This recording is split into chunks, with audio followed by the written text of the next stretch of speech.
High sugar is number one. Dr. Cleve, who was the head of the British Medical Services in World War II, did this research. He studied all the different subcultures around the world, indigenous cultures, whatever, and they came up with what's known as the 20-year rule. 20-year rule means 20 years after you introduce white flour, white sugar into you get the outbreak of diabetes. That's it. So sugar plays the biggest role. And fructose is the worst. Cooked animal and meat and dairy are the second category. But what happens, there's lots of problems here. Basically, a high cooked fat blocks the function of insulin. That's the basic bottom line. People who are diabetic also have some kind of genetic tendency that they have more fat in their cells, and it creates a backup in the system. So it creates insulin resistance. That's what we're talking about. So animal products do this problem. Dairy does it. All these things cause inflammation. And that's one of the keys. Diabetes is the inflammation of the whole system, and particularly the beta cells in the pancreas. And the live food diet, as you'll see the result, creates a specific anti-inflammation effect. Other researchers have tested diets that are sort of semi-vegetarian. And so we thought, all right, let's do a real study. Let's bring people in and get all the junk out of their diet. Remove the meat and the dairy products and the eggs. And keep the oils low, too, so that people aren't eating a lot of fried foods. And that was what we wanted to test. We did some preliminary tests that were very favorable. So in 2003, the National Institutes of Health of the federal government supported our work to do a careful test of a vegan diet for type 2 diabetes. And the results were wonderful. So just by eliminating the meat, by eliminating all animal products, Right. meat and dairy, by reducing all the sugars, and keeping oils low, just by doing those three things, without doing any other exotic optimizing the diet, these people had lower... Their blood sugar fell, their cholesterol fell, Right. They lost weight, and their blood pressure gets better as well.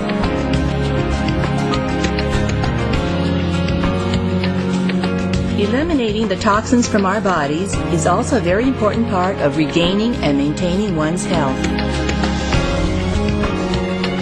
Pesticides, herbicides, and your heavy metals all have their effect. Mercury poisons the beta cells of the pancreas and deactivates insulin.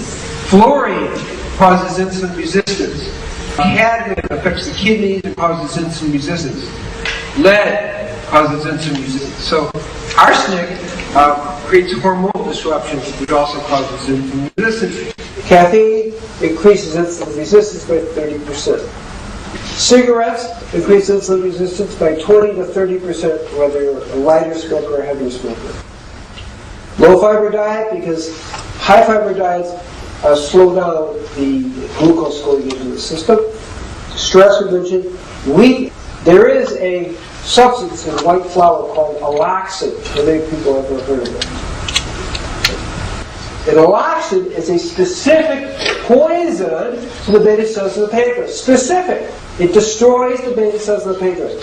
So we really don't recommend anything with white flour. Wheat itself tends to decrease insulin resistance. In the Ayurvedic system, it's called copogenic. It tends to create diabetes. What we learned from the live foods, and we learned from what we call juice fasting, is you can turn on, you can turn off the diabetic switch and activate people into a healthy lifestyle, a healthy on anti-aging.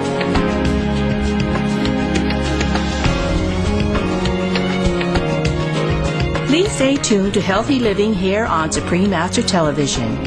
We'll be back with more from Drs. Bernard and Cousins on how a vegan diet can contribute to our overall well-being.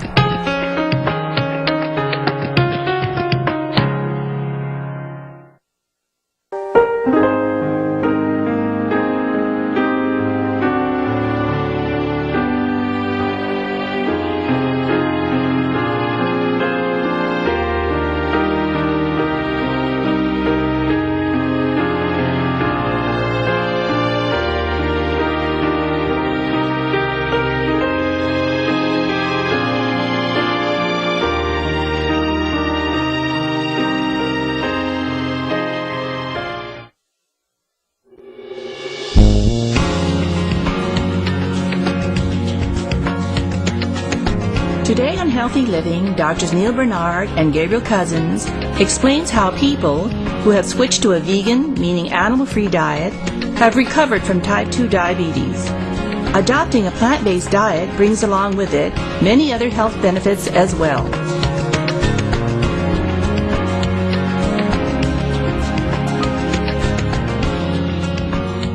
I actually wrote a book about 10 years ago called Foods That Fight Pain, where I talk about painful conditions like migraine headaches or arthritis or menstrual cramps. For not everybody, but for many people, when they get away from dairy products, their arthritis improves or it goes away. Same with migraine headaches. We actually, which is surprising to Gabriel here, is we have healed type 1 as well. We had one person that actually was this type 1 and got into our program by accident for a movie we're doing with it. He got the onset in his teens with a blood sugar of 1200. Wow. That's really high. Yeah, it should be 85. Okay, in 4 days he's off all insulin. Wow. 2 weeks his blood sugar is running 73 to about 85, varying. He's healed. Raw for 30. 73, February 14th without insulin. And you telling me what program works? What program works? This works. This works. We do specific training on the optimum diet. And what's the optimum diet? It's your organic, vegan, 80% live food. And this particularly, we do a lot of indigenous diet things like tepary beans and that kind of thing, and some grains, because they're actually been shown being quite good for diabetes. Okay. The mainstream medical community considers a person to be free of diabetes when their blood sugar is below 125. However, Dr. Cousins finds that when the blood sugar is below 85, it helps to stimulate the body's organs to heal. One goal of his program is to keep the blood sugar at these low levels for a certain number of months after the initial 21 days to give the organs a chance to rejuvenate.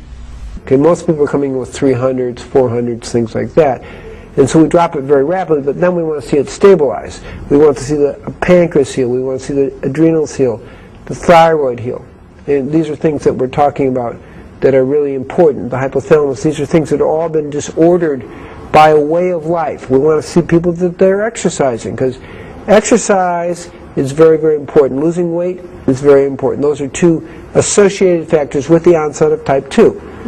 Now, one of the gentlemen who came to your program, he was about to have his foot amputated, and you mentioned that certain portions of his body were starting to lose sensitivity. This is scar tissue from the burn, and I forgot all about my foot and the heater. If he weren't to reverse it, he would be going towards amputation. They should have cut your foot off. I think they didn't, because look at it now. How has he fared? He, within 3 weeks, his foot was all healed up. He could, his neuropathy, which is what we're talking about, went away. His skin condition improved. His mental state improved dramatically. We need to understand a new piece of information, which is Alzheimer's associated with diabetes. Oh. And so he was like in that confused mental state, and that also cleared up. He was in his late 40s and way overweight, and the classical diabetic, obese and eating sugar and mentally not clear and suffering pain in legs, about ready to be amputated. That's what we start to see is the classical kind of symptoms that begin to happen, complications. And so it's not fun to live that way. I've been the man with a lantern looking for the truth, and my God, found it. There's one regret that sometimes people have. They regret that they didn't do this about 20 years earlier. Right. Because to be in a body that feels healthy is the best possible thing. Not only to be healthy for yourself, but for your family. To be a good example for them.